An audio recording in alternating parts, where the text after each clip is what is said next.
پچھلے جمعہ کو ایک خاص موضوع پر بات شروع کی تھی۔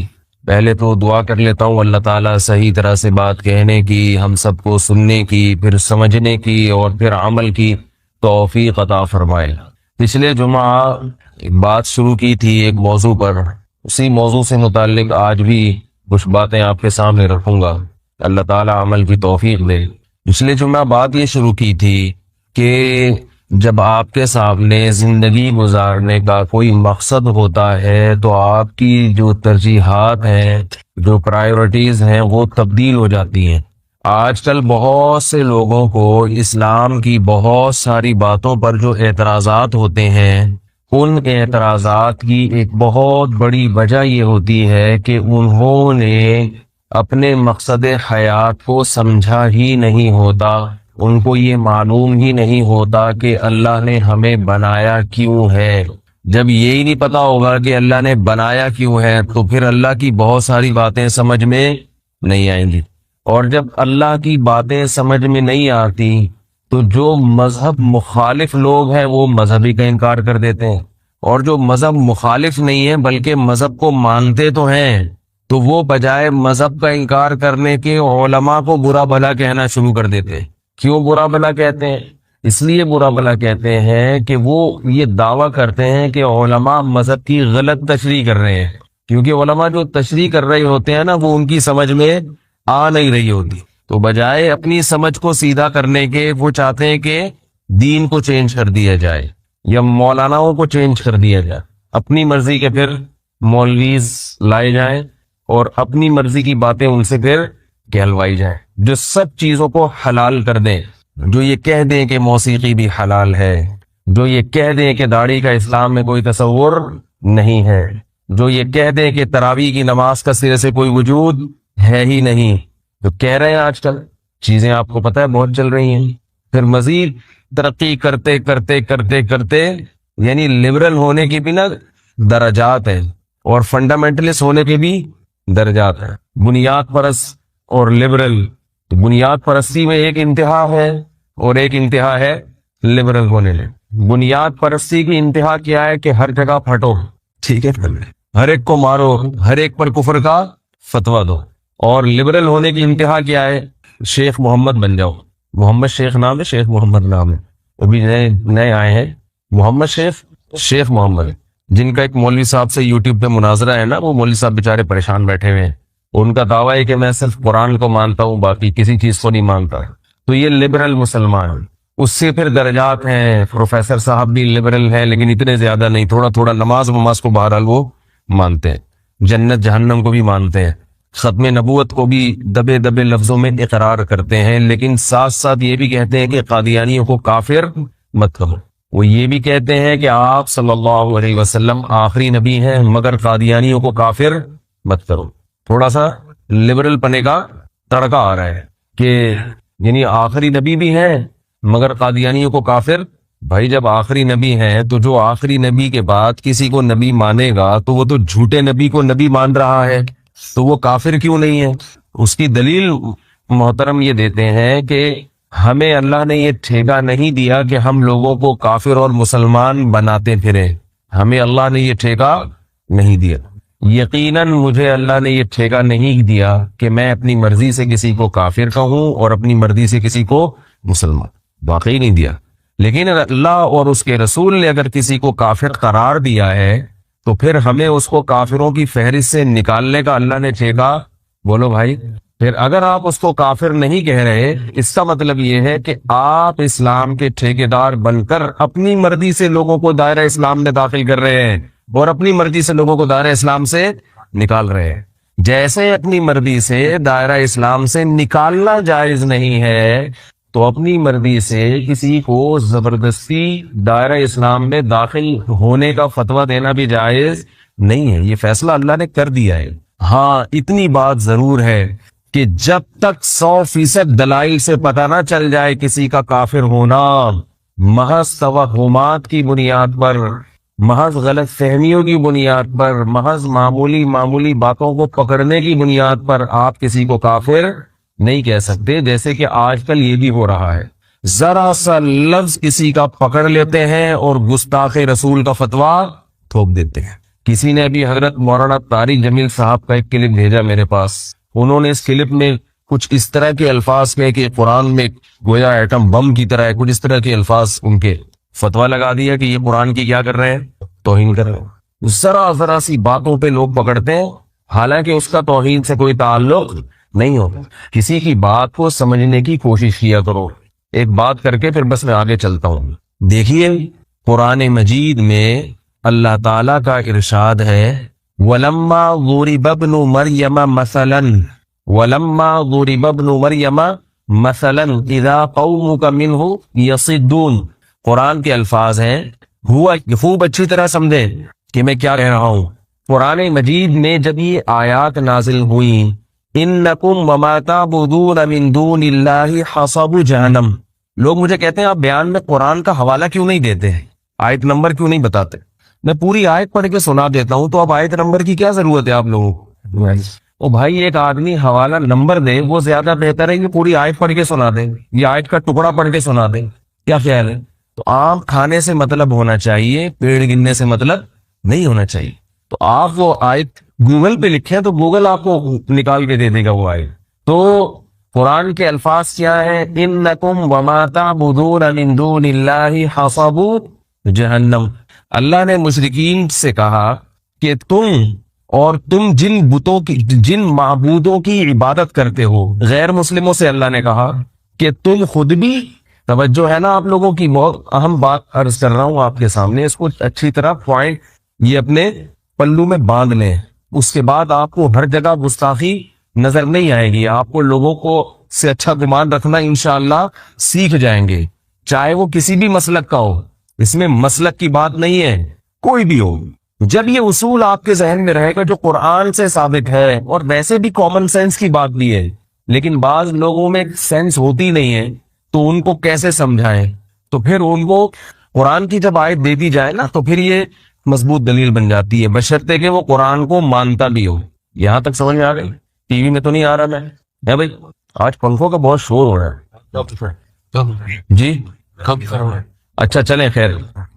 تو اللہ نے قرآن میں فرمایا کہ تم بھی اور جن معبودوں کی تم عبادت کرتے ہو، جن خداؤں کی تم عبادت کرتے ہو، وہ بھی تمہارے ساتھ جہنم میں جائیں گے، وہ جہنم کا ایندھن ہے۔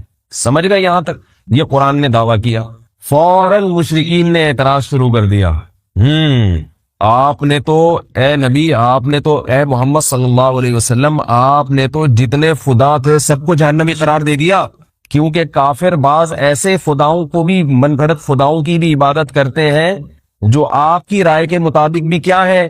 جنتی ہیں، جہنمی نہیں ہے، جیسے کہ عیسائی حضرت عیسیٰ ابن مریم کی عبادت کرتے ہیں۔ یہاں تک آگے سمجھ؟ عیسائی کس کی عبادت کرتے ہیں؟ ان کو بھی خدا کہتے ہیں نا، چاہے وہ صاف لفظوں میں نہ بھی کہیں تو عمل ایسے ہی ہے، جیسے گاڈ کا بیٹا کہتے ہیں، کبھی این خدا کہہ دیتے ہیں، کبھی کہتے ہیں خدا تین ہے ایک ہے، بہرحال معبود مانتے ہیں، معبود مانتے ہیں۔ جبکہ قرآن کہہ رہا ہے تم بھی اور جن کی تم عبادت کرتے ہو وہ بھی کہاں جائیں گے؟ جہنم میں، جبکہ عیسیٰ علیہ السلام تو جہنم میں نہیں جائیں گے، یہ تو خود قرآن کہہ رہا ہے۔ تو قرآن نے اچھا انہوں نے پروپیگنڈا کرنا شروع کر دی، آیت پکڑ لی اور کیا کرنا شروع کر دیا؟ پروپیگنڈا۔ قرآن میں جو اس کا جواب نازل ہوا وَلَمَّا ضُرِبَ ابْنُ مَرْيَمَ مَثَلًا، اللہ فرماتے جب ابن مریم کو بطور مثال کے بیان کیا گیا، اِذَا قَوْمُكَ مِنْهُ يَصِدُّونَ، قوم کیا کرنے لگی؟ جھگڑنے لگی، اور فرمایا کہ مَا ضَرَبُوهُ لَكَ إِلَّا جَدَلًا، یہ لوگ جو عیسیٰ کی مثال دے رہے ہیں اور اعتراض کھڑا کر رہے ہیں، ان کا مقصد کوئی علمی اشکال نہیں ہے سوائے بحث مباحثے کی، پروپیگنڈا کرنے کی اور فتنہ پھیلانے کی ان کی کوئی نیت نہیں ہے۔ کیا مطلب؟ یہاں یہ مثال منطبق نہیں بیٹھتی، کیوں؟ ان ہوا عبد الا انعمناه علیہ، اس لیے کہ عیسیٰ ابن مریم اللہ کے وہ بندے ہیں جن پر اللہ کا انعام ہوا ہے، اور یہ بات یقینی معلوم ہے کہ جو انعام یافتہ لوگ ہوتے ہیں وہ جہنم میں نہیں جاتے، وہ تو خود بخود خارج ہے، ان کا جنتی ہونا اتنا یقینی ہے کہ ان کو الگ سے مستثنی کرنے کی اور اس مثال سے خارج کرنے کی ضرورت تھی ہی نہیں۔ کیا مطلب کہ جب اللہ نے یہ کہا کہ تم بھی اور تمہارے معبود بھی جہنم میں جاؤ گے، تو اس معبود سے وہ معبود خود بخود خارج ہے جن کا جنتی ہونا یقینی ہے. ان کو الگ سے بیان کر کے خارج کرنے کی ضرورت بولتے کیوں نہیں یار نہیں ہے. یہ تو کامن سینس کی بات ہے کہ وہ خود بخود اس میں داخل نہیں ہے. اس میں وہ معبود ہے، وہ خود ساختہ معبود جن کا جنتی ہونا یقینی نہیں ہے. لیکن انہوں نے کیا کیا؟ قرآن کے ظاہری الفاظ کو پکڑا. مشرکین نے ظاہری الفاظ کو پکڑ کے فٹ کرنا شروع کر دیا اور پروپیگنڈا کرنا شروع کر دیا. تو اللہ نے پھر حضرت عیسیٰ کے فضائل بیان کیے. فرمایا وہ تو سیدھے راستے پر ہے، وہ تو علامات قیامات میں سے، قیامت کی علامات میں سے ہے. قیامت کی علامت میں بھی سیدھی حضرت عیسیٰ کی حیات اور ان کا قرب قیامت میں نزول ثابت ہوتا ہے.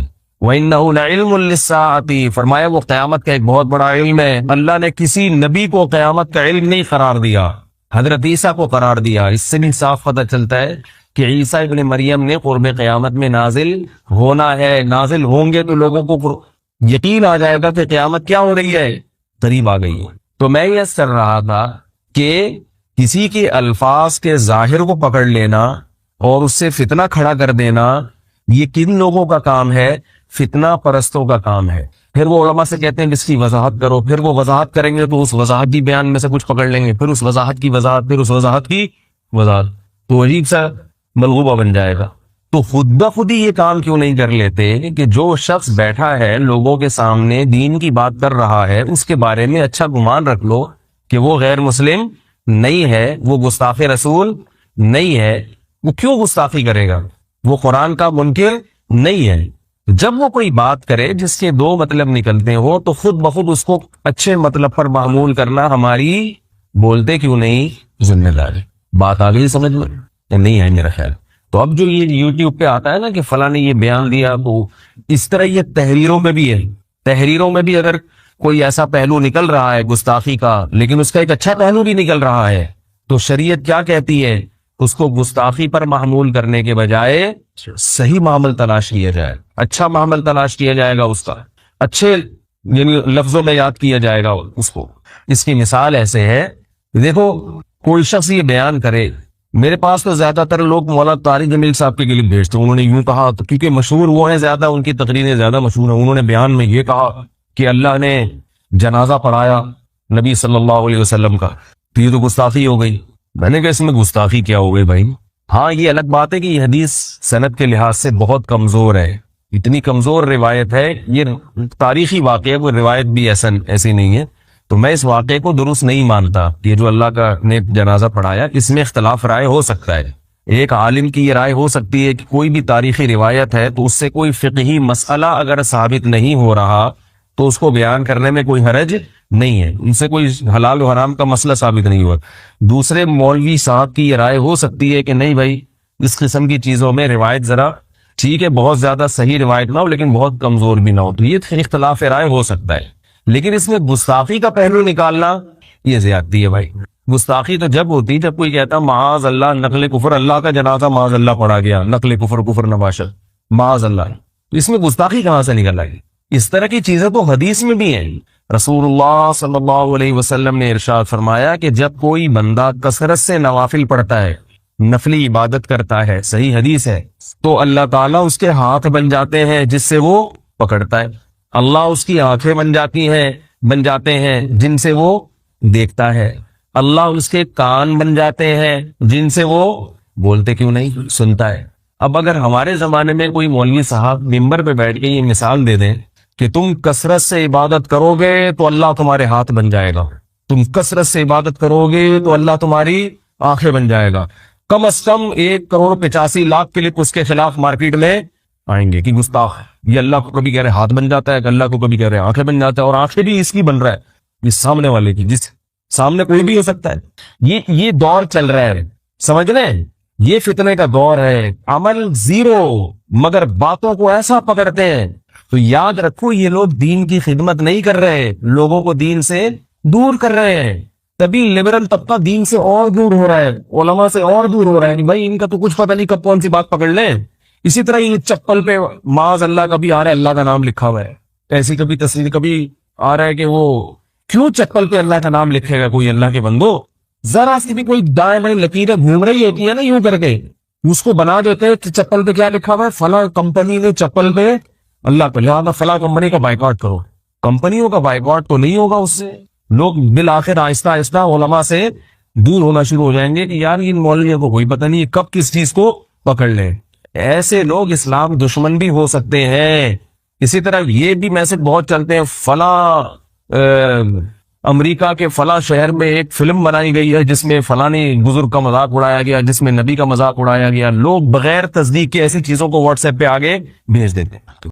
تو بہت احتیاط کرنی چاہیے کسی پہ گستاخی کا فتویٰ لگانے سے پہلے، کسی کو دائرہ اسلام سے باہر نکالنے سے پہلے، اور کسی کو منکر رسول یا نبی صلی اللہ علیہ وسلم کی نبوت کا منکر بنانے سے پہلے، کسی کو جہنمی قرار دینے سے پہلے بہت زیادہ احتیاط کی ضرورت۔ حتی الامکان اس کی بات کا اچھا معامل تلاش کرو۔ بھئی یہ مثالیں ہیں، یہ جو نبی نے فرمایا کہ جب کوئی بندہ کثرت سے عبادت کرتا ہے تو اللہ اس کے ہاتھ بن جاتے ہیں جن سے وہ پکڑتا ہے، اللہ اس کی آنکھیں بن جاتی ہیں جن سے وہ دیکھتا ہے۔ اس کا صحیح مطلب بھی تو ہو سکتا ہے، اور صحیح مطلب ہے کیا مطلب؟ اس کا کوئی کام اللہ کی مرضی کے خلاف نہیں ہو۔ اب وہ اللہ سے پوچھ کے اپنے ہاتھ کو استعمال کرے گا، وہ اس نے اپنا ہاتھ اللہ کے ہاتھ میں دے دیا کہ اللہ میرا اختیار ختم اپنے ہاتھوں پہ، میرا اختیار ختم اپنی آنکھوں پہ، اب جس چیز کو تو کہے گا دیکھوں وہ میں دیکھوں گا، وہ میں تیری آنکھوں سے دیکھوں گا۔ لیکن اگر پکڑنا چاہو تو اسی پہ کہ اللہ کی آنکھ، اللہ کو یہ کیوں کہہ دیا کہ اس کی آنکھ بھی ہوتی ہے بھائی؟ اللہ کو یہ کیوں کہہ دیا کہ اس کے ہاتھ بھی ہوتے ہیں؟ کیا خیال ہے؟ وہ مشہور واقعہ ہے نا، تاریخی کتابوں میں ایک واقعہ لکھا ہے، کوئی اس کی سند نہیں ہے پہلے بتا دوں، لیکن ایک واقعہ ہے، صحیح بھی ہو سکتا ہے اور غلط بھی، مگر اس واقعے سے جو مضمون ثابت ہو رہا ہے وہ مضمون صحیح ہے، اس لیے میں وہ واقعہ بیان کر دیتا ہوں۔ بھئی چلو اس سے سبق جو مل رہا ہے وہ سبق بہرحال صحیح مل رہا ہے، وہ قرآن و سنت سے ثابت ہے۔ تو ایک واقعہ لکھا ہے کتابوں میں کہ حضرت موسیٰ علیہ السلام نے ایک شخص کو دیکھا، وہ شخص کہہ رہا ہے کہ اے اللہ اگر تو میرے سامنے ہوتا، اللہ سے محبت کا اظہار کر رہا ہے ان لفظوں میں، اے اللہ اگر تو میرے سامنے ہوتا تو میں تیرے بالوں میں کنگھی کر دوں۔ بیچارہ سیدھا سادہ تھا، شکر ہے ہمارے زمانے میں نہیں تھا، ورنہ فوراً تھا ہو جاتا ہو، اگر ہوتا بھی تو اب تک تھا ہو چکا ہوتا، تھوڑی دیر کے لیے ہوتا اس کے بعد ہم یہ کہہ رہے تھے کہ وہ تھا، اب نہیں، کسی نے اس کو مار دیا ہوتا اور قوم کا ہیرو بن کے اپنے آپ کو شمار کیا ہوتا کہ میں نبی کا سچا عاشق، کوئی بھی ڈیلیٹ کر دیتا اس۔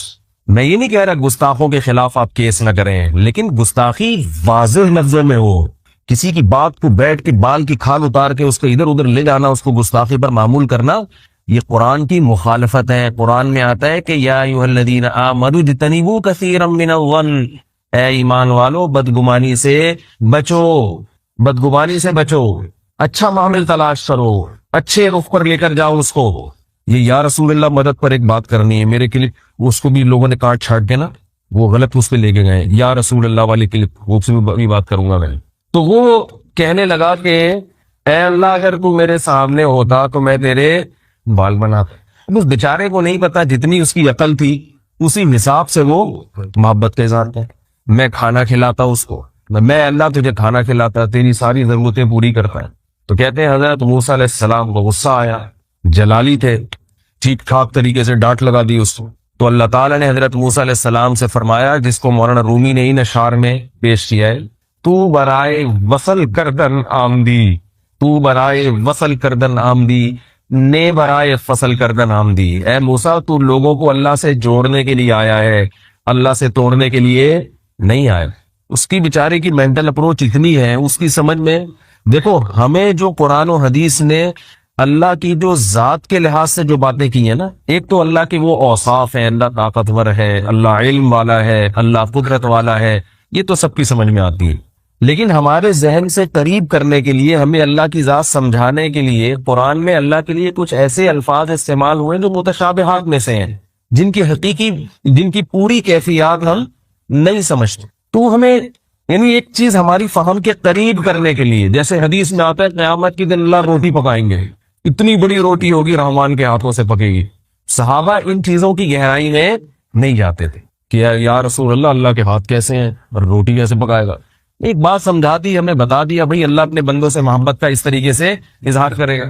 قرآن میں آدم علیہ السلام کے بارے میں اللہ نے فرمایا کہ اے فرشتوں، اے جن، تو نے اس کو سجدہ کیوں نہیں کیا؟ لما خلقت بیدی، جس آدم کو میں نے اپنے دونوں ہاتھوں سے بنایا ہے، اپنے دونوں ہاتھوں سے بنایا ہے۔ جب آپ دونوں ہاتھوں سے کوئی چیز بناتے ہیں، دیکھو جو چیزیں کمپنی سے بن کے آتی ہیں وہ الگ چیز ہوتی ہے، اور ایک آپ کی اپنے ہاتھ کی بنائے گی۔ آپ اگر کوئی کارپیٹ بنائیں، اپنے ہاتھ سے سلائی کڑھائی کریں، کوئی سویٹر بنائیں اپنے ہاتھ سے، خواتین ہوتی ہیں نا سویٹر بناتی ہیں اپنے ہاتھ سے، بیٹے کو دے دیا، بیٹا یہ میرا ہاتھ کا بنا ہوا ہے، یہ میرے ابا کی جو فیکٹری تھی نا، جو کمپنی، اس میں نہیں بنایا میں نے، یہ ٹیلر سے نہیں بنوایا ہے۔ تو وہ ہاتھ کی بنی ہوئی چیز ٹیڑھی ویڑھی کیوں نہیں ہو، اس کی انسان قدر کرتا ہے کہ فلاں نے یہ اپنے ہاتھوں سے بنایا ہے۔ تو اللہ نے آدم علیہ السلام کی ویلیو کو بیان کرنے کے لیے، سب چیزیں اللہ نہیں بنائی ہیں، لیکن آدم علیہ السلام کے بارے میں اللہ نے جن سے کیا کہا؟ شیطان سے، کہ ایسی ذات کو تو نے سجدہ کیوں نہیں کیا جس کو میں نے اپنے، اور ہاتھوں بھی نہیں فرمایا، جس کو میں نے اپنے دونوں ہاتھوں سے بنایا ہے۔ اب فتنہ پرست آدمی کیا کرے گا؟ اللہ کے دونوں ہاتھ، اب اس کا مطلب تلاش کرو، اس پہ شروحات لکھو، اس پہ یوٹیوب پہ کلپ بناؤ، اور عقل مند کیا کہے گا؟ بھائی اللہ ہی مراد جانتا ہے، جو مقصد ہے وہ تو سمجھ میں آ رہا ہے نا۔ مقصد کیا ہے بھائی؟ اللہ آدم علیہ السلام کی ویلیو بیان کر رہے ہیں، مجھے اس سے الگ سے محبت ہے، بہت محبت سے بنایا ہے، اس سے زیادہ وہ آگے اس مسئلے میں بولو بھائی نہیں جائے گا۔ اسی طرح بادشاہ لوگ جو ہیں، وہ جب بھی حکومت کی باغ ڈور سنبھالتے ہیں تو کہا جاتا ہے کہ بادشاہ نے تخت سنبھال لیا، بادشاہ نے کیا کر لیا؟ تخت سنبھال لیا۔ عرش کہتے ہیں عربی میں بادشاہ کے تخت کو، عرش پر مستوی ہو گیا، حکومت کی لگام اپنے ہاتھ میں لے لی ہے، اور بادشاہ کی کرسی بھی ہوتی ہے بڑی عالی شان۔ تو اللہ نے ہمیں سمجھانے کے لیے ہماری زبان میں بات چیت کی ہے، ہمیں سمجھانے کے لیے، جیسے اللہ نے ہمیں سمجھانے کے لیے کہا کہ میں نے آدم کو اپنے دونوں ہاتھوں سے بنایا۔ اللہ نے ہمیں سمجھانے کے لیے کہا کہ اللہ تعالیٰ اس پوری کائنات پر محیط ہے، عرش پر ہے، اور عرش پر اس کی کرسی ہے، اور وہاں پر اللہ جلوہ افروز ہے۔ اب آگے اس کی باریکیوں میں جانا، جیسے کہ آج کل یوٹیوب پہ دو دھڑے چل رہے ہیں، دونوں انتہا پہ پہنچے ہوئے ہیں۔ ایک کہہ رہا ہے کہ اللہ کو کوئی عرش پر مان لے اس سے مکان لازم آتا ہے، تو یوں کہہ دیا گویا اللہ کسی جہت کے ساتھ خاص ہے، تو وہ بھی گمراہ۔ دوسرا کہہ رہا ہے کہ نہیں، جو کہتا ہے کہ اللہ ہر جگہ موجود ہے وہ تو قرآن کی اس آیت کی نفی کر رہا ہے کہ اللہ عرش پر ہے، وہ بھی گمراہ۔ حقیقت یہ ہے کہ یہ دونوں گمراہ ہیں۔ اللہ کے بندے جتنا بتا دیا اس میں زیادہ گہرائی میں مت جاؤ، یہ چیزیں متشابہات میں سے ہیں۔ میں نے پچھلے ہفتے حدیث پیش کی تھی کہ ایک باندی نبی کے پاس آئی، آپ صلی اللہ علیہ وسلم نے پوچھا این اللہ، اللہ کہاں ہے؟ اس نے کہا پھر سما آسمان میں۔ آپ نے فرمایا اس کو آزاد کر دو، یہ مومن ہے۔ نہ اس باندی نے بتایا کہ یا رسول اللہ آسمان میں ہونے کا مطلب، میں نے بول تو دیا آسمان میں ہے، یا رسول اللہ آسمان میں ہونے کا مطلب تو یہ کہ اللہ کسی خاص رخ پر ہے۔ اب کیسی فضول بحثیں چل رہی ہیں۔ ایک صاحب نے بھیجا کہ اللہ اگر عرش پر ہے تو عرش اللہ سے، وہ ایک ٹی وی میں پروگرام آتا ہے، اس میں دیکھا کہ چند مولاناؤں کو بٹھا کے مرغوں کی طرح لڑایا ہوا ہے آپس میں، اور یہ مسئلہ جو ہے نا عرش والا، اس سے لڑ رہے ہیں۔ ایک کہہ رہا ہے کہ اللہ اگر عرش پر ہے تو پھر عرش تو اللہ سے معاذ اللہ، یعنی اللہ سے چھوٹا ہے، کیا خیال ہے؟ تو اللہ کی ذات تو عرش سے بڑی ہے، تو اللہ کیسے عرش پہ آ گیا؟ دوسرا جواب میں کہہ رہا ہے کہ نہیں، کہ وہ جو ہے ہر جگہ کیسے آ گیا۔ کس قدر خطرناک بحثیں ہیں جو اللہ کی ذات کے بارے میں میڈیا پہ لائیو آ رہی ہے، اور وہاں مولانا لوگ آپس میں کیا کر رہے ہیں؟ لڑ رہے ہیں۔ تو آپ صلی اللہ علیہ وسلم نے باندی سے پوچھا اللہ کا، اس نے کہا آسمان میں۔ نہ آپ نے اس کو ڈیٹیل بتائی کہ آسمان میں ہونے سے جہت لازم آ رہی ہے کہ نہیں آ رہی ہے، مکان لازم آ رہا ہے، عرش چھوٹا ہے اللہ بڑے ہیں، تو کیسے آ گئے اس عرش پر؟ پھر کرسی گول کرسی ہے یا کیا ہے؟ نہ آپ نے تفصیل بتائی، نہ باندی نے تفصیل بتائی، بس مبہم۔ اس سے زیادہ ہمیں اس کی گہرائی میں جانے کی ضرورت، بولو بھائی، نہیں ہے۔ اس سے زیادہ گہرائی میں جانے کی ضرورت نہیں ہے۔ لوگ امام مالک رحمہ اللہ تعالیٰ کا واقعہ ادھورا پیش کر کے اس سے استدلال کرتے ہیں۔ امام مالک رحمہ اللہ تعالیٰ کی مجلس میں کسی نے سوال پوچھا کہ اللہ کے عرش پر ہونے کا مطلب کیا ہے؟ امام مالک نے فرمایا الاستواء معلوم، اللہ نے جو قرآن میں کہا کہ اللہ عرش پر مستوی ہے، تو مستوی کا لغوی معنی تو پتہ ہے سب، والکیف مجہول، کیسے ہے اس کا کسی کو پتا نہیں ہے، والسؤال عنہ بدعہ، لیکن اس قسم کے سوالات کا بدعتی ہونا بہرحال یقینی، کیونکہ صحابہ اس قسم کے سوالات نہیں پوچھتے تھے. یہ جو ہے نا کہ یہ جو تم نے سوال کیوں اٹھایا مجلس میں، یہ تو تم امت میں فتنہ پھیلا رہے ہو ایسی باتیں کر کے، اور حکم دیا اس کو مجلس سے باہر نکال دو. سوال پیدا ہوتا ہے جب ایسا ہے تو میں اس مسئلے کو کیوں چھیڑ رہا ہوں؟ کیا خیال ہے بھائی؟ جب ان چیزوں میں نہیں پڑھنا چاہیے تو مولوی صاحب آپ کیوں پڑھیں، آپ کیوں ممبر پہ بیان کر رہے ہیں؟ میں اس لیے بیان کر رہا ہوں کہ لوگ چھڑ چکے ہیں. ایک چیز جب چھڑ گئی نا تو اس میں اعتدال والی رائے بیان کرنا یہ اس لیے ضروری ہے تاکہ کسی بھی جانب لوگ غلف کا شکار نہ ہوں. میں بہت عرصہ خاموش رہا ہوں اس مسئلے پر، لیکن جب دیکھا ہے کہ ایک بہت ظلم ہو رہا ہے ان دونوں طرف، اس لیے میں یہ بیان کرنے کے لیے کہ بھائی ان دونوں فریقوں کو اپنے حال پہ چھوڑ دو. تو اتنا بیان کرنا تو ضروری ہے نا علماء کی ذمہ داری، کیونکہ دیکھ رہا ہوں دونوں طرف دو انتہاؤں کی طرف لوگ جا رہے ہیں. ایک مسئلے کو لوگوں نے دیوبندیت کا معیار بنا لیا، دوسرے مسئلے کو لوگوں نے غیر مقلدیت کا معیار بنا لیا، اور دو انتہاؤں پہ جا کے ایک دوسرے کے خلاف توپوں اور بم سے فائرنگ ہو رہی. چھوڑ دو. کوئی اگر غلط کرتا بھی ہے تو چھوڑو، بس کرنے دو، کیونکہ اس کی بحث کو اٹھاؤ گے تو مسئلہ کیا ہوگا؟ خراب. اللہ نے کہہ دیا اللہ اشکر ہے، چھوڑ. کیسے؟ ہمیں نہیں پتا بھائی. بحث مکان لازم آ رہے ہو، ہمیں نہیں پتا مکان کیا ہو. مکان کیا ہوتا ہے بھائی؟ بھائی اس سے تو معاذ اللہ اللہ کا جسم لازم ہو رہا ہے کہ یہ کیا ہوتا ہے، یہ کیا ہوتا ہے؟ بدھو بن جاؤ. بہت سی چیزوں سے جاہل رہنا یہ زیادہ بہتر ہے بنسبت ان چیزوں کا علم حاصل ہونے سے. کم علمی ہر مقام پر عیب نہیں ہے، بہت ساری چیزوں میں کم علمی یہ اللہ کی نعمت ہے. کوئی پوچھے اس کا کیا مطلب ہے، کیا ہمیں نہیں پتا یار، کہ آپ اتنے بڑے مفتی ہو کہ آپ کو نہیں پتا؟ بولتے ہم تو جاہل ہیں بھائی. اب وہ کس نے کہا؟ ایسے موقع پتلی گلی سے نکل لو. میں پہلے ایسے ہی پتلی گلی سے نکلتا رہا ہوں. میں جب پنجاب میں جاتا تھا لوگ مجھ سے پوچھتے تھے حیاتی مماتی، میں کہتا تھا یہ کیا ہوتا ہے، واقعی مجھے نہیں پتا تھا کیا ہوتا ہے. کہ وہ کیا ہوگا؟ میں نے کہا پتہ نہیں کیا ہوتا، کیونکہ ہم نے اپنے بزرگوں سے یہ مسائل کبھی سنے ہی نہیں تھے. اتنا زیادہ پنجاب میں فتنہ ہے، انتہاؤں تک پہنچے ہوئے ہیں، دو دو حصوں میں مسجدوں میں نمازی بٹ چکے ہیں. تو اگر کوئی آپ سے پوچھے بولے کیا کیا کیا کیا پوچھ رہا ہے بھائی تو، ٹھیک ہے. آپ صلی اللہ علیہ وسلم کی وفات ہو گئی ربیع الاول کے مہینے میں پیر کے دن. اس کے بعد آپ صلی اللہ علیہ وسلم قبر میں کس حالت میں ہیں، اللہ دنیا کے لحاظ سے تو آپ چلے گئے، یہ تو سب مانتے ہیں.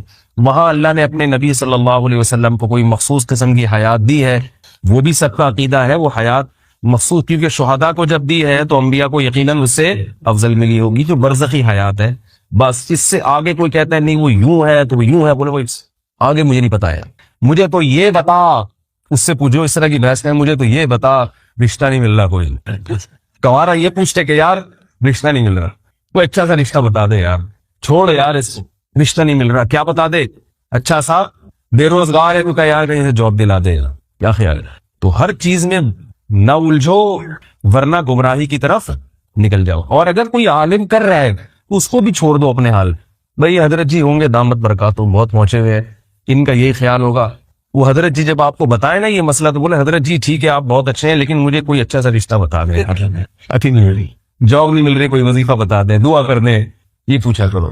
جو پریکٹیکل لائف سے جن چیزوں کا تعلق ہے ان چیزوں میں پڑا ہے. باقی چیزیں علماء کے لیے چھوڑ دو کہ وہ خود الجھیں خود کریں. ہر چیز عوام کے جاننے کی نہیں ہوتی اور ہر چیز میں عوام کو پڑھنا مناسب بھی نہیں. سمجھ رہے ہو بات؟ تو میں یہ عرض کر رہا تھا کہ دیکھو رسول اللہ صلی اللہ علیہ وسلم نے حدیث میں کتنی پیاری پیاری حدیثیں ہیں کہ اللہ تعالیٰ اپنے ہاتھوں سے روٹی بنائیں گی. روایت میں آتا ہے، حدیث میں آتا ہے کہ اللہ تعالیٰ کے دو ہاتھ ہیں اور دونوں دائیں ہیں، اللہ کا بایاں ہاتھ کوئی نہیں. کیا مطلب؟ دائیں ہاتھ میں برکت ہوتی ہے تو اللہ کے دونوں ہاتھ دائیں ہیں.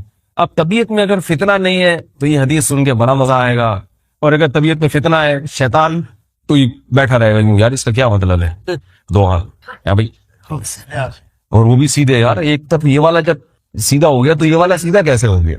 بیٹھے رہو پاگل ہو جاؤ، تھوڑے دن میں ڈپریشن کی گولیاں کھاؤ.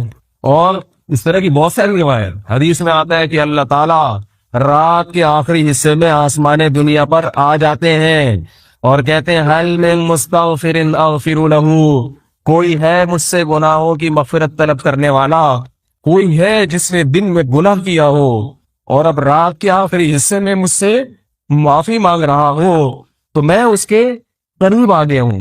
میں پہلے عرش پر تھا، اب میں کہاں آ گیا ہوں؟ عرش سے نیچے آ گیا ہوں تاکہ اپنے بندوں کی آواز کو سنوں.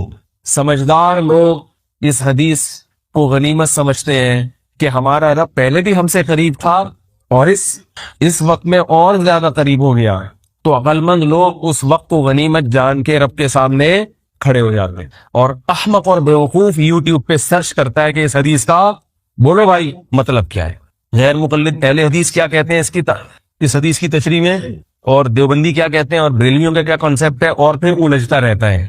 نہیں یاری میرا حل. اب لوگ اس سے ہیں بھئی اللہ جب آسمان دنیا پر آتے ہیں تو عرش پر کیا ہوتا ہے, جب اللہ ہر جگہ موجود ہیں تو پھر وہاں کیوں آتے ہیں, تو اس کا یہ جواب ہے پھر اللہ عرش پر ہے. تو پاگل وہ اس کو تہجد کی توفیق بولو بھائی نہیں بھائی چھوڑو, اللہ کی ذات کی گہرائی ہے. ہمیں تو جو بتایا جو بھی ہوتا ہے وہ اللہ بہتر جانتا ہے. ہمیں تو یہ بتایا کہ ہمارا رب ہم سے رات کے آخری حصے میں قریب ہو جاتا ہے. پھر الٹے الٹے اعتراضات, کبھی رات کا آخری حصہ تو دنیا میں ہر جگہ چل رہا ہوتا ہے, تو اللہ امریکہ میں بھی رات کے آخری حصے میں آئے ہوئے ہوتے ہیں, تو پھر جاپان میں تو نہیں ہوتے. تو یہ ان لوگوں کا کام ہے جو فارغ لوگ ہیں اور جن عملی زندگی سے بولو بھائی دور ہیں. ہمیں بتا دیا گیا اللہ کی ذات ہے, اس کی گہرائیوں کو ہم نہیں جانتے. ہاں کوئی غفار بھائی کے بارے میں کہتا کہ وہ رات کے آخری حصے میں امریکہ میں بھی ہوں گے اور جاپان میں بھی ہوں گے, تو یقیناً آپ یوٹیوب پہ سرچ کرتے غفار بھائی کا کہ بھئی یہ انسان ہے یا جن ہے کیا ہے. یہ وسیم بھائی ہے, کوئی آپ سے کہے کہ میں نے وسیم بھائی کو اتنے بج کے اتنے منٹ پر امریکہ میں بھی دیکھا ہے, اور اتنے بج کے اتنے منٹ پر میں نے ان کو جاپان میں بھی دیکھا ہے, تو آپ وسیم بھائی کا بھی لیبارٹری ٹیسٹ کروائیں اور جس نے دیکھا ہے اس کا بھی لیبارٹری ٹیسٹ کروائیں. کیا خیال ہے کہ یہ دونوں جنات ہیں یا انسان ہیں؟ تو انسانوں کے بارے میں تو ہم اشکالات کریں گے, اللہ کی ذات عقل سے بالا کریں. تو اس لیے میں آپ سے یہ کر رہا ہوں کہ ان چیزوں کی گہرائی میں بولو بھائی مت جاؤ. جیسے بتا دیا بس ظاہر پر ایمان لاؤ, کیفیات اللہ پہ چھوڑو. تو اب دیکھنا فتوے آئیں گے, ابھی دیکھنا واٹس ایپ پہ میرے خلاف فتوے آئیں گے, وہ فلاں ادارے سے فتویٰ لکھا جو یہ نہیں مانتا وہ اہل سنت سے خارج ہے. تو وہ فتویٰ آپ مجھے بھیجنے کی چندہ ضرورت نہیں ہے, مجھے پتا ہے فتوے بھی آ رہے ہیں مارکیٹ میں, اور جو فتویٰ دے رہے ہیں میں ان کو بھی غلط نہیں کہتا. یہ سیاسی بیان نہیں ہے میرا, میں کہتا ہوں ان کی سمجھ میں یہ آ رہا ہوگا تو بھائی یہ کر لیں. کیا خیال ہے؟ ہر آدمی کو کی مینٹل اپروچ بھی ایک جیسی نہیں ہوتی, ہر آدمی کی معلومات بھی ایک جیسی نہیں ہوتی. اور یاد رکھو کہ جب بھی کسی بیان پر کوئی اعتراض کیا کرے نا, تو اعتراض والا اسٹائل نہیں ہونا چاہیے, اشکال والا اسٹائل ہونا چاہیے. سامنے والے کو بالکل مکھنچو نہ سمجھیں. اب میں نے پچھلے بیان میں ایک بات کہی تھی کہ سیب چھیل کے کھانا چاہیے, کہی تھی نا, آپ کے فائدے کی ایک بات کہی تھی کہ بھئی سیب کا جو چھلکا ہے وہ آسانی سے ہضم, اگرچہ اس میں وائٹامن زیادہ ہیں, مگر میں نے کہا اس وائٹامن کا کرنا کیا ہے, تو آپ کے جزء بدن نہ بنے, ورنہ آئرن تو لوہے میں سب سے زیادہ ہے. تو کیلے صبح پانی کے ساتھ کھا لیا کرو. یہ ایک مثال سے سمجھایا تھا میں نے. اس پہ کسی صاحب نے طنز کیے کہ ڈاکٹر زیادہ جانتا ہے یا آپ زیادہ جانتے ہو. آپ خود تو کہتے ہو کہ جو جس فیلڈ میں ماہر ہے ان سے پوچھو. کیا خیال ہے؟ تو ڈاکٹر تو کہتے ہیں کہ چھلکے سمیت کھایا کرو, اور پھر انہوں نے حوالہ دیا کہ میں نے اپنے محلے کے ڈاکٹر سے پوچھا, انہوں نے کہا کہ انہوں نے ایک تو پہلے تو علماء کو برا بلا کہا, علماء سے مراد میں کہ خام خام غلط معلومات لوگوں کو دے رہے ہیں, اور پھر کہا کہ چھلکے سمیت کھاؤ. سمجھ رہے؟ پھر کہا کہ یہ مولوی کیا کر رہے ہیں, غلط باتیں لوگوں کو بتا رہے ہیں. تو وہ صاحب مجھے کہنے لگے کہ آپ کا علم زیادہ ہے یا ڈاکٹروں کا, تو آپ نے یہ کیوں کہا کہ ڈاکٹر جو کہتے ہیں چھلکے سمیت کھاؤ تو نہیں چھلکے کھاؤ. تو 2-3 باتیں آپ کے سامنے عرض کرتا ہوں. پہلی بات ہی کوئی شرعی مسئلہ بیان نہیں کیا, کہ آپ کو میری عادت ہے چٹکلے درمیان میں جو مفید باتیں ہوتی ہیں بتاتا رہتا ہوں, تو اس پہ اتنا ایکسائٹیڈ ہونے کی کیا ضرورت ہے. اگر آپ کو ڈاکٹر نے کہا چھلکے سمیت کھا لو, چلو چھلکے کے ساتھ کھا لو, بلکہ میں کہتا ہوں آپ چھلکا کھا لیں خالی. سیب ہمارے یہاں بھجوا دیا کریں. ہمارے حضرت مفتی رشید احمد صاحب رحمہ اللہ کے سامنے ایک ڈاکٹر صاحب بیٹھے ہوئے تھے, حضرت سیب چھیل کے کھا رہے تھے. ڈاکٹر نے وہی طنز کیا کہ حضرت یہ چھلکے میں تو وٹامن زیادہ ہے. حضرت نے چھلکوں کی پلیٹ ان کے سامنے فرمایا یہ وٹامن آپ کھائیں, مجھے کیا کھانے دیں, اندر کا سیب کھانے. تو اس کا جواب سنے کہ مجھے پتا ہے, یہ تو میں خود بتاتا رہتا ہوں کہ جو جس فیلڈ میں ماہر ہوتا ہے مشورہ اسی کا لیا جاتا ہے. تو میں ڈاکٹر نہیں ہوں, لیکن یاد رکھیں کہ ڈاکٹروں کے بارے میں عام جو جنرل فزیشین ہوتے ہیں نا ہمارے محلے پڑوسوں میں, ان کو خوراک کے بارے میں ریسرچ ان کی عام طور پر نہیں ہوتی. یہ دواؤں کے بارے میں مہارت رکھتے ہیں. نہیں یاری بات, عام جو ڈاکٹرز ہیں نا ان کو نہیں پتا کہ کالی مرچ کیا کرے گی, اجوائن کیا کرے گی, کلوجی کے کیا فائدے ہیں. وہ بتائیں گے پیراڈول کیا کرتی ہے, آگمنٹن کیا کرتی ہے. انہوں نے یہ پڑھا ہی نہیں ہے. تو جو جس فیلڈ میں ماہر ہو اس کی رائے کا اعتبار ہوتا ہے. تو عام طور پہ سب ڈاکٹروں کو نہیں کہہ رہا, عام طور پہ جو ڈاکٹر ہیں وہ خوراک کے بارے میں ماہر نہیں ہوتے, وہ دواؤں کے بارے میں ماہر ہوتے ہیں. ان کو خوراک پہ ان کی ریسرچ, خوراک پہ حکیموں کی ریسرچ زیادہ ہے. سمجھ میں نہیں آ رہی میرا. خوراک پر ریسرچ حکیموں کی، صحیح حکیموں، ایسا نہ ہو یوٹیوب پہ کسی کو حکیم بنا کے اس کی بتائی گی خوراک کھانا شروع کر دیں. وہی ہو جائے گا کہ حکیم صاحب قبرستان سے منہ پر کپڑا ڈال کے گزرتے تھے. اس نے کہا یار آپ جب بھی گزر رہے ہوتے ہیں آپ کا چہرہ کھلا ہوتا ہے، جیسے ہی قبرستان سے گزرتے ہیں آپ کپڑا ڈال دیتے ہیں. حکیم صاحب نے کہا شرم آتی ہے، اصل میں میرے ہی پہنچائے ہوئے ہیں سارے، یہ سب یہ میرے ہی پہنچائے ہوئے ہیں نا تجربے کاری کی بنیاد پر. تو اب قبرستان سے کیا کرتا ہوں، ان مردوں سے شرم آ رہی ہے. تو کوئی واقعی حکیم ہو، کوئی صحیح ہو، تو ان کی خوراک پہ ریسرچ زیادہ ہوتی ہے. کچھ ڈاکٹر بھی ہیں اس فیلڈ میں، لیکن وہ ان کی فیلڈ پھر الگ ہوتی ہے، جو آرگینک چیزوں پہ مہارت رکھتے ہیں. لیکن عام طور پہ جو کلینک کھول کے ڈاکٹر حضرات بیٹھے ہوئے ہیں، ان کو خوراک کے بارے میں عام طور پر مشاہدہ ہے کہ معلومات نہیں ہوتی، انہوں نے ایک چیز پڑھی نہیں ہے. تو اس لیے ہم اتنے بے وقوف نہیں ہیں جتنے آپ ہمیں سمجھتے ہیں. اگر ایک بات ہم کہہ رہے ہیں تو یہ مطلب نہیں ہے کہ اتنی موٹی بات معلوم نہیں ہے. اور سب سے بڑھ کر ہے مشاہدہ. اگر آپ کو یقین نہ آئے تو آپ چھلکوں سمیت بھی سیب کھا کے دیکھیں اور بغیر چھلکے کے بھی کھا، تو آپ کا پیٹ خود تھوڑی دیر میں بتائے گا کہ آپ کے محلے کے ڈاکٹر صاحب صحیح کہہ رہے تھے یا ممبر کے مولوی صاحب صحیح کہہ رہے. یہ تو مشاہدے پر مبنی حقیقت ہے نا، نہیں ہے. اور اگر بالفرض کسی کا پیٹ خراب نہیں ہوتا تو ہر چیز ہر ایک کے لیے، ہر نقصان دہ چیز ہر ایک کو نقصان بھی نہیں دیتی. وہ خاندانی میدا ہوگا، آرڈر پہ بنوایا ہوگا، اس نے آرڈر پہ بنوایا ہو. ہمارے حضرت میاں والی گئے تو وہاں ایک حکیم پیٹ خراب تھا، حکیم صاحب نے ایک جلا بابر گولی دی، کہا یہ 2 گولیاں کھا لیں. حضرت نے جب کھائی تو وہ ایسے موشن ہوئے کہ درد آ کے سارا ہی مادہ فاسدہ نکل جائے گا. مجھے پتا ہے نا مادہ فاسدہ آتے بھی نکل جائیں گی. حضرت نے اس حکیم سے کہا بھائی کیا کھلا دیا اللہ کے بندے. حکیم نے کہا کہ میں میاں والی میں یہ 4 گولیاں ان لوگوں کو کھلاتا ہوں تو بھی کچھ نہیں ہوتا. آپ کو جو 2 گولی کا اثر ہو گیا نا، تو انہوں نے کہا یہ میاں والی کے لوگ ہیں، لبے ترنگے دیکھ رہے ہیں نا آپ نے. حضرت نے فرمایا ہمارے حضرت کو میدے کی بچپن سے کچھ تھوڑی سی بیماری تھی، کمزوری تھی میدے میں. فرمایا کہ میرا میدا بچپن سے کیا ہے، کمزور ہے. تو وہ میاں والی جو 4 گولیاں سے کچھ بھی نہیں ہو رہا، وہ 4 کمال گوٹے کھا رہے ہیں تو ان کو مس کال بھی نہیں آ رہی ہے، کچھ بھی نہیں ہو رہا ہے. تو ہر بعض لوگوں کا میدا اتنا، یہ جو مزدور پٹھان ہوتے ہیں آپ دیکھو یہ کیا کچھ بھی کھا جاتے ہیں، کچھ بھی نہیں ہوتا. لیکن ہم نارمل میدے کی بات کر رہے ہیں جو عام مسلمانوں کا میدا ہوتا ہے، خاص طور پہ کراچی والوں کا میدا. ان کا تو پیٹ جو ہے کراچی والوں کا آپ کو پتہ ہے کیا حال ہے، وضو نہیں ٹھہرتا. پاک فضائیہ میں شمولیت روز بروز بڑھتی چلی جا رہی. تو ایک نارمل آدمی کے لیے چھلکا اتار کے کھانا زیادہ فائدہ مند ہے. تھوڑا آئرن ملے گا مگر وہ جزو بدن بن جائے گا. زیادہ کے چکر میں کیا ہوگا کہ وہ پرانا والا بھی ہضم نہیں ہوگا، بلکہ اس سے بھی زیادہ کہ جس کا میدا اور بھی زیادہ کمزور ہے تو پھر اس کو حکیم یہ مشورہ دیتے ہیں کہ سیب چبا کے کھائیں اور بھوسا اس کا پھینک دیں. بعض لوگوں کا میدا سیب بالکل بھی ہضم نہیں کرتا کیونکہ بہت زیادہ کمزور ہوتا ہے، ان کے میدے میں خوراک ٹھہرتی نہیں ہے. تو ان کو چھلکا تو دور کی بات، ان کو پھر یہ کہا جاتا ہے کہ چھلکا کیا، یہ جو سیب کا گودا ہے یہ بھی نہ کھائیں کیونکہ یہ بھی بھاری ہوتا ہے. تو اس کا طریقہ کیا ہے کہ جوس بنا کے پیئے، نہ پھلوں کے جوس نہیں بلکہ پھل کھانا چاہیے. تو اس کا طریقہ یہ ہے کہ پھل چبائیں، سیب خوب چبا کے اس کا رس چوس لے جیسے گندھیری کھائی جاتی ہے، اور اس کا بھوسا پھینک لے. تو اس سے آئرن بھرپور طریقے سے ملے گا. لیکن میدے پر بوجھ بھائی نارمل آدمی کھائے، ایک بہت زیادہ جس کا میدا کمزور ہے اس کی بات کر رہا ہوں. تو ابھی میں آپ کو بتا دوں کہ ڈاکٹروں کی خوراک پہ ریسرچ عام طور پہ جو ڈاکٹر ہیں ان کی نہیں ہوتی. مجھے 2 سال پہلے تھوڑے پنسیاں دانے نکل آئے میرے جسم پہ، میں بڑا پریشان تھا. اینٹی بایوٹک کھانا شروع کی. ویسے میں اینٹی بایوٹک کھاتا نہیں ہوں لیکن تنگ آ گیا تھا تو مجبور ہو کے کھانا شروع کی تو فائدہ نہیں ہو رہا. میں جامع تو رشید گیا، وہاں ایک نیم حکیم، زیادہ بڑے حکیم بھی نہیں ہے وہ، جو خطرہ جان جن کے بارے میں کہا جاتا ہے. انہوں نے مجھے کہا کہ یار کالی مرچیں بھر کے لو، منہ میں ڈالو، تھوڑی سی چباؤ، پانی سے نکل لو، 2-4 دفعہ کرو سیٹ ہو جائے گا. میں نے ایسے ہی کیا، پہلی دفعہ میں ہی سیٹ ہو گیا.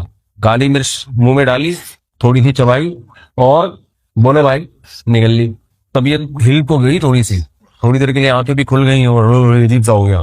لیکن 24 گھنٹے کے اندر وہ دانے غائب ہو گئے. پہلی دفعہ میں ہی اثر ہونا شروع ہو گیا. آپ لوگ نہ کریں اللہ کا واسطہ، ہر چیز ہر ایک کے لیے نہیں ہوتی. پھر میں نے کالی مرچ کے بارے میں ریسرچ کرنا شروع کی، ڈاکٹروں سے لی.